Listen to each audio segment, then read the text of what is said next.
নমস্কাৰ। অংকুৰিত অসমে অসমৰ কৃষকসকলক উৎসাহিত কৰাৰ কাৰণে 6টা বিশেষ শিতানত কৃষি প্ৰতিযোগিতাৰ আয়োজন কৰিছে আৰু ইয়াৰে প্ৰপত্ৰ দি থকা হৈছে বিনামূলীয়া প্ৰপত্ৰ। সকলে কৃষকে ইয়াতে অংশগ্ৰহণ কৰক। এইবাৰ আগবঢ়াইছে তেওঁলোকে মীন পালন, পশুপালন, কৃষি, উদ্যান শস্য, তাৰপিছত হস্ততাঁত বস্ত্ৰশিল্প আৰু কৃষি উদ্যমী যেনে এগ্ৰি এণ্টাৰপ্ৰিনিয়ৰ, এই গোটেইকেইটা শিতানতে তেওঁলোকে প্ৰথম, দ্বিতীয় আৰু তৃতীয়জনক কৃষি বঁটা দিব আৰু সৰ্বশ্ৰেষ্ঠজনক কৃষি ৰত্ন বঁটা দিব।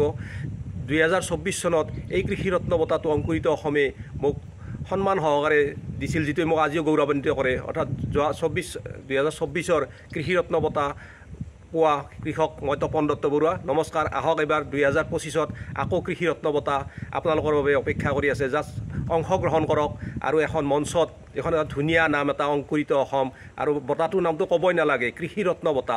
তাত আপোনালোকে যোগদান কৰক। এখন মঞ্চ, কৃষকৰ মঞ্চ হওক অংকুৰিত অসম।